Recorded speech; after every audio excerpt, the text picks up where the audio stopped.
Hello, everyone. It's Dr. Manjiri Nadkarni, Ayurvedic MD, registered holistic nutritionist, certified base allergy consultant, back today. So, today is one of the most requested topics of Hashimoto's thyroiditis. And since I started this thyroid series, for over a month, from the month of June until the month of July, all I'm going to talk about is thyroid, and that is how important your thyroid health is for your overall health, whether it's your physical health, whether it's your mental health, whether it's your emotional health. Thyroid is an extremely, extremely important gland that not only helps you metabolize, your food that you're having, that not only supports the metabolism of energy, rather, right, more than the food, like it supports the metabolism of energy, but it's also really going to help you with your mental acuity. It's also going to help you with lots of different functions in the body, right? And that is why it is extremely important. And I have talked about, if you look at the previous videos, or if you go on to my YouTube, only for a short time, you're going to get all the videos on YouTube for free. So please check them out. Today we are going to talk about one common condition that we see, that is more of an autoimmune condition. So this is not just about having a hypothyroid condition. This is more about autoimmunity, where your body is attacking your thyroid gland, and that is creating a situation called hypothyroidism. So this is an autoimmune condition, and we are going to talk about autoimmune Hashimoto's or Hashimoto's thyroiditis, right? So we are going to discuss a few things, as opposed to the modern convention medicine, where you are put on thyroxine or any kind of thyroid hormones as a protocol to support your thyroid gland. When it comes to Hashimoto's, it is extremely, extremely, extremely important to identify the root cause of what's creating this condition, right? And when it comes to autoimmunity, autoimmunity is slightly different than other diseases, right? Because this is your body attacking your own body. So you have to understand that this is more an immune condition rather than an excess or a less of a something condition, right? So this is what we're going to talk about. You really have to understand what's going on with Hashimoto's, like why is your thyroid gland attacking itself, or why are the antibodies, especially the lymphocytes, attacking the thyroid gland and destroying the thyroid gland.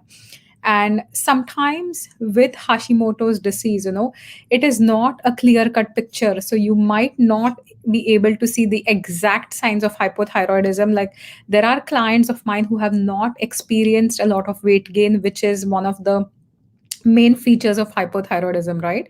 So some people don't always experience weight gain. Some people experience more of memory issues, or being forgetful, forgetting your keys and stuff, which is more a symptom of hypothyroidism, right? So when we look at Hashimoto's, because of the autoimmune condition, your body can go between the hyper or the hypo, till eventually the destruction of the thyroid gland is completely going to lead to hypothyroidism. And what I mean is, when the lymphocytes infiltrate, when the destruction of your gland starts, the destruction is going to release a lot of hormones in the blood, and that will create symptoms of hyper as well. Or that could, there is a potential chance that it could create symptoms of hyperthyroidism as well. And that is what we are going to discuss today, right? So I'm going to say a quick hi to Vibrant Ayurveda. And many people are going to experience both symptoms. So you might have hair loss or dry coarse hair, you're going to get a puffy face, you might get like an enlarged thyroid gland or goiter, right? Weight loss or even weight gain could be a symptom. There could be arthritis, other joint pain issues, muscle aches, extreme fatigue. So these are all signs that you could be struggling with when it comes to Hashimoto's. And again, in women who are trying to conceive, infertility, again, you have to go back and check your thyroid gland, right? So that's what we're going to talk about. So now, how does this Hashimoto's develop? One of the most common factors that has been seen for Hashimoto's condition is a genetic predisposition. So, studies have found that if you have a family history of thyroid disorders, if you have a family history of autoimmune disorders as well, right, that could contribute to you having an immune trigger that is going to lead to this thyroid autoimmune condition. Often there is also some kind of an event, in my clients, like I mostly talk about, there is a point of time, there could be an event, an emotional event, some kind of traumatic event that will make your body extremely stressed out. And often in autoimmune conditions, there is some deep trauma as well, after which your immune system starts going completely out of whack, right? So identifying that event, identifying the health history becomes extremely extremely important. And then there is the gut health side, right? So when we talk about the gut health, it is extremely important to understand that food sensitivities, food allergies, having a bad gut microbiome, having a lot of yeast buildup, having a lot of bad bacteria in your gut are also going to contribute to immune issues, because a lot of your immune system is in your gut, right? So these are some things from a modern perspective. From an Ayurvedic perspective, typically when we look at your thyroid gland, we are looking at the pran and udan vayu. And when we look at your gut health, we think about it as an apan vayu thing, right? So apan vayu is the one that's going to deal with your pelvic region, also with your microbiome, right? And often when we look at an autoimmune condition, there is an excess of, pitta, right? So the pitta dosh has increased out of proportion, that is creating a lot of inflammation. So it's almost that a fire has started in your body, and that fire, or that volcano has erupted in the form of inflammation, and that is going to create different issues throughout the body. So this is a little bit on the Ayurvedic perspective. And that is also one of the reasons why, when we talk about pitta, again, the correlation to liver comes from, and it is extremely important to support your liver anytime you're working with immune conditions, right? You always have to support the liver whenever, like, even if you're doing any immune balancing, protocols, or supporting, giving herbs for immunity, you cannot bypass the thinking about the liver, right? So always supporting the liver is going to be extremely important. Other factors which could cause Hashimoto's, we talked about genetics, but in my practice, again, one of the most common things I've seen, that creates the situation worse and worse, is food sensitivities. So if you are eating foods on a regular basis that are impacting your body, right, that are launching an immune reaction, it is going to make things worse for you, right? So for Hashimoto's, again, we talk about, gluten, dairy, soy, corn, there could be other factors as well, but you have to identify the ones you're reacting to. Again, when it comes to food sensitivity, not everyone on the planet is gluten intolerant or dairy intolerant. And the same with health conditions, every health condition could have different kinds of intolerances depending on the person. So it's not always dependent on the condition, unless you're talking about celiac. So most times, it has to do with your body, whatever you have eaten, what you can't digest, right? And there is an Ayurvedic saying that what you don't digest is going to digest you. So understanding food sensitivities, eliminating foods that are not working well for your body. From an Ayurvedic perspective, we talk about this as Nidan Parivarjan. So avoiding the very factor that's creating the health issue in you, that's Nidan Parivarjan. So stop eating foods that are impacting your body in a negative way, as in the food sensitivities. Second thing is the liver, as I mentioned, always ensuring that your liver is supported, right? And I don't mean box detoxes when it comes to liver health. I don't always mean, having tons of milk thistle protocols that you do by yourself. Always, when you're looking at the liver, through pulse reading, often I see that people who've tried a lot of box detoxes for the liver, you're heating up the liver extremely, and that is why it's creating symptoms like hot flashes, or suddenly, temperature changes, suddenly you're hot at one time, suddenly you're cold at one time, right? So these are signs of an imbalanced liver. These are signs that something's off with the liver, that needs to be corrected as well. From an Ayurvedic perspective, anything bitter works fantastic for liver health, whether it's eating arugula, you can have some bitter melon. Neem is another fantastic herb, that you can start adding. But any of dandelion is another fantastic herb for, liver support. So anything that's bitter, right? But make sure it's cooling and not too heating, otherwise it's going to heat up your liver, right? When we talk about Hashimoto's, again, there is this impaired, stress response as well. Often in any kind of thyroid conditions, you have to look and assess for adrenal function as well. Excuse me. So in a previous video, I have talked about the thyroid and adrenal connection, right? So often if your thyroid is out of balance, chances are your stress glands have already gone out of balance, because they are trying to support your thyroid gland. So making sure that you're resting well physically, making sure you're eating good foods that are also going to support your stress glands. I'll give you another example. I had a client yesterday who was on an autoimmune protocol, and she had absolutely stopped eating any kind of complex carbs, right? So one of the things that she was eating 24/7 was lots of meat, which she was not even digesting, because that is a part of a lot of the autoimmune condition protocols, right? Like have a meat centric diet, or go for a paleo diet, or go for an autoimmune protocol. But again, you have to digest that protein, otherwise that's going to create more issues in you. And she had completely stopped eating any kind of carbs, even complex carbs. So grains, okay, if somebody is reacting, you can cut it out. But root vegetables, something like sweet potatoes, carrots, beets, they can definitely support your health. And these can be valuable if you're dealing with adrenal issues along with the thyroid issues, right? So this is something that's very important to understand.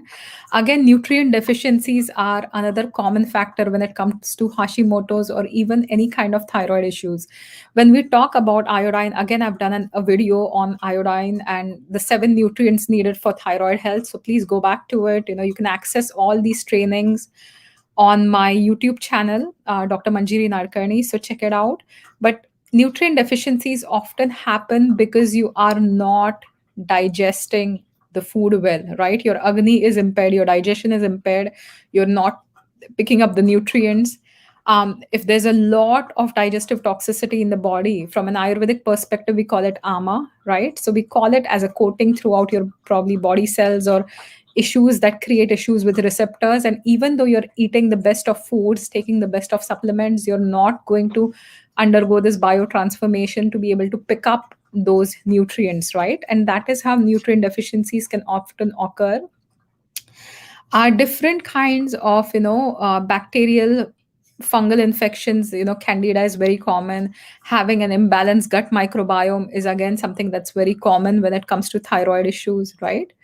um, so okay, so there is a good question. I'm going to answer that question in a minute, Dr. Rajan. So definitely, parasitic fungal infections. And see, when we talk about your overall health, when we talk about maintaining a daily routine from an Ayurvedic perspective, it keeps your immune system strong. So the reason why dinacharya is heavily propagated in Ayurveda, that follow a specific routine, exercise on a daily basis, do not over exercise, eat foods in a specific way at a specific time, right? So these are all things done to support mainly your immune system. And that is why you have to take care that your immune system is functioning well, right? So these are some other factors when it comes to Hashimoto's. So again, if you are someone who's struggling with Hashimoto's disease, you have to do a lot more blood testing. Again, as I mentioned, thyroid conditions are often misdiagnosed, and half of them are undetected. My clients who come to me have been put on plethora of medications before they actually understand it's thyroid. They go from antidepressants, anti-anxiety medications, to other medications related to gut health, and often later on they find out that it's the thyroid that's creating issues for every other cell in the body, because thyroid is also one of your main data centers, right, in the body. So often, like, one of the steps would be to identify the root cause, to understand, what really the person is going through, what are his diet, lifestyle, what are the foods that he or she is eating, what is reacting, what's not working.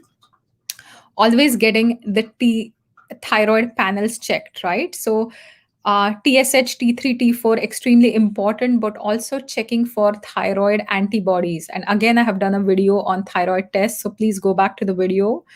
um, Often testing for thyroid antibodies should be done in the earlier stages if you are suspecting, autoimmune conditions, because by the time, the more time you waste, the challenging it becomes to, really test and reverse it or support with it, right? And you have to look at the overall health. You have to look at food and nutrition.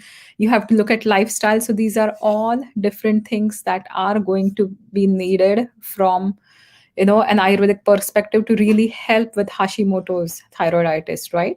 And there are supplements that you can definitely take to bring down the inflammation in your body, right? The inflammation that's created by immune system. So definitely you can do that. I have a question. So Dr. Rajan, thank you for watching this. So Ajanmya Satmya, what type of food you consume for your birth as per the country digestive fire? Yes, so 100%. So again, the concept of, certain things being called Ajanmya Satmya. So what are the foods you're consuming for from your birth? But I have often seen that the food quality has changed over the time, and even changing the countries, because you're not in the world where everybody who's born is going to live the rest of the life in their country, right? And from my own perspective or my own health, one thing that I found out was, as I moved to Canada, I started becoming gluten intolerant, especially, like, even if it's wheat flour that's imported from India, I just cannot digest it here. And as soon as I go back, to visit in India, I'm better off having the fresh flour from, India.